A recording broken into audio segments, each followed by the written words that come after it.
कि प्रधानमंत्री नरेंद्र मोदी जी और भारतीय जनता पार्टी ने अपना मन बना लिया है कि आम आदमी पार्टी को और उसके सभी नेताओं को अब वो कुचलना चाहते हैं, खत्म करना चाहते हैं। पहले उन्होंने आम आदमी पार्टी के सारे शीर्ष नेतृत्व को अरेस्ट करके जेल में डाल दिया।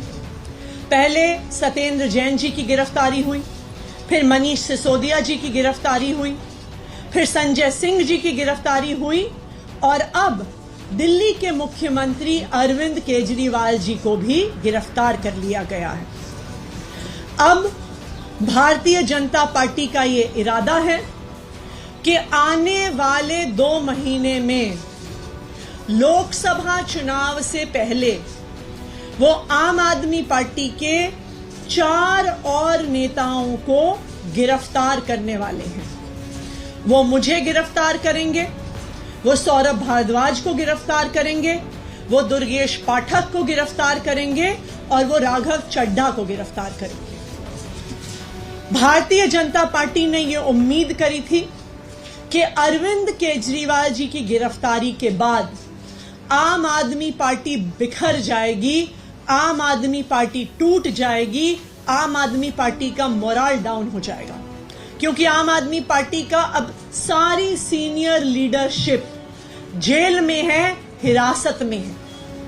लेकिन संडे की रामलीला मैदान की रैली के बाद, जहां पे दिल्ली भर और देश भर से लाखों लोग आए, पिछले 10 दिन से आम आदमी पार्टी के सड़क पर चल रहे संघर्ष के बाद अब भारतीय जनता पार्टी को लगता है कि आम आदमी पार्टी के टॉप 4 लीडर्स को गिरफ्तार करना काफी नहीं था।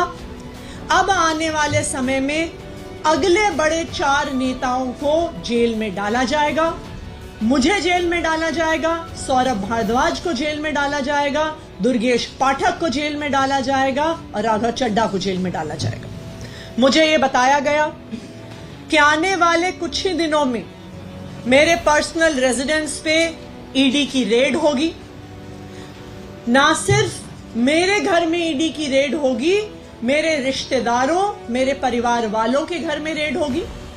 उसके बाद हम सब लोगों को समन्स भेजे जाएंगे और समन्स के कुछ ही समय बाद हमें गिरफ्तार किया जाएगा।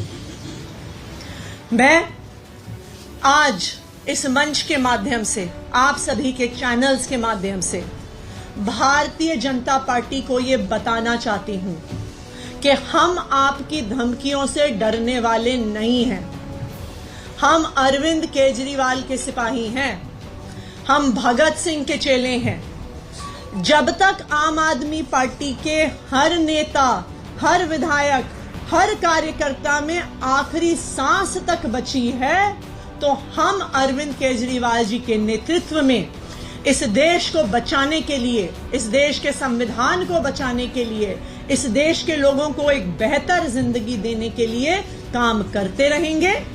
आप चाहे एक एक आदमी को उठा के जेल में डाल दो, आप चाहे एक एक विधायक को उठा के जेल में डाल दो, आप चाहे एक एक कार्यकर्ता को उठा के जेल में डालो, आप हर व्यक्ति जिसको आप जेल में डालोगे उसकी जगह 10 और लोग अरविंद केजरीवाल जी की इस लड़ाई को लड़ने के लिए सामने आएंगे और आपको हरा के रहेंगे। Thank you. क्या आप मानते हैं कल जो वोट में नाम लिया गया उसी कड़ी में का हिस्सा है? देखिए, ये बिल्कुल संभव है, क्योंकि कल जो ईडी ने सौरभ भारद्वाज जी और मेरा नाम कोर्ट में लिया, वो एक ऐसे बयान के आधार पर लिया जो बयान ईडी और सीबीआई के पास 1.5 साल से मौजूद है। ये बयान ईडी की चार्जशीट में भी है, ये बयान सीबीआई की चार्जशीट्स में भी है। तो आज इस बयान को उठाने का क्या कारण था? इस बयान को उठाने का कारण था कि अब भारतीय जनता पार्टी को लग रहा है कि अरविंद केजरीवाल, मनीष सिसोदिया, संजय सिंह, सत्येंद्र जैन के जेल में होने के बावजूद भी आम आदमी पार्टी एकजुटता के साथ, आम आदमी पार्टी मजबूती के साथ अभी भी जमीन पर लड़ रही है और जो रामलीला मैदान में रैली हुई, जिस भारी संख्या में लोग आए, जो जन सैलाब आया, उनको अब समझ में आ गया है कि आम आदमी पार्टी की नेक्स्ट लाइन ऑफ लीडरशिप को भी गिरफ्तार करना पड़ेगा।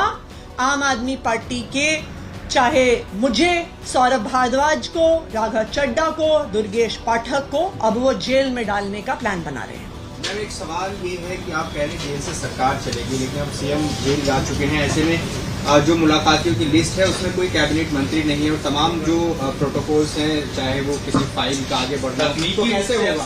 क्या सरकार बर्खास्तगी की तरफ बढ़ रही है? कोई कॉन्स्टिट्यूशनल क्राइसिस या आप लोग अदालत से किसी तरह की रेमेडीज मांगेंगे?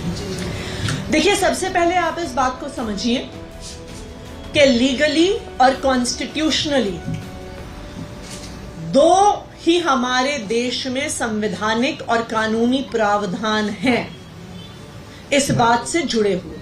सबसे पहले रिप्रेजेंटेशन ऑफ पीपल एक्ट ये कहता है कि अगर आपकी 2 साल से ज्यादा कन्विक्शन हो तो फिर आप एक जनप्रतिनिधि नहीं रह सकते हैं, चाहे आप विधायक हो, चाहे आप सांसद।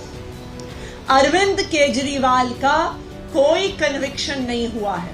कन्विक्शन छोड़िए, आज तक अरविंद केजरीवाल चार्जशीट भी नहीं हुए, नंबर 1। दूसरी बात, इस देश का संवैधानिक प्रावधान ये कहता है कि कोई व्यक्ति चीफ मिनिस्टर नहीं रह सकता, उसे चीफ मिनिस्टर के पद से इस्तीफा देना होगा अगर वो अपने हाउस की मेजॉरिटी नहीं एंजॉय करता। Arvind Kejriwal enjoys the overwhelming majority of the Delhi Assembly. तो इसलिए अरविंद केजरीवाल के इस्तीफा देने का कोई भी कारण नहीं है। अगर आज अरविंद केजरीवाल इस्तीफा दे देते हैं तो ये भारतीय जनता पार्टी के लिए एक बहुत सीधी और सरल एक एसओपी तैयार कर देती है, एक स्टैंडर्ड ऑपरेटिंग प्रोसीजर तैयार कर देता है। जिस तरह उन्होंने पिछले 8-9 साल में ऑपरेशन लोटस को एक स्टैंडर्ड फॉर्मूला बना लिया है, ये तो उससे भी आसान है। ईडी के माध्यम से prevention of money laundering act में हर विपक्ष के मुख्यमंत्री के ऊपर केस कर दो, उसके बाद उसे गिरफ्तार कर दो और फिर कहो कि संवैधानिक संकट पैदा हो गया है, इस्तीफा दो वरना हम राष्ट्रपति शासन लगाएंगे। इससे आसान तरीका भारतीय जनता पार्टी के पास विपक्ष की सरकारें गिराने का क्या है? दिल्ली में भी अरविंद केजरीवाल की गिरफ्तारी का यही असली कारण है। कल अरविंद केजरीवाल जी को जुडिशियल कस्टडी में भेजा ईडी ने। उन्होंने कहा हमें जुडिशियल कस्टडी चाहिए। क्यों चाहिए आपको जुडिशियल कस्टडी? अरविंद केजरीवाल की गिरफ्तारी के समय ईडी ने कहा कि हम इन्हें गिरफ्तार कर रहे हैं क्योंकि हमें इनसे पूछताछ करनी है, क्योंकि हमने इतने समन्स भेजे और ये समन्स पर नहीं आए, तो हम पूछताछ करने के लिए इन्हें गिरफ्तार कर रहे हैं।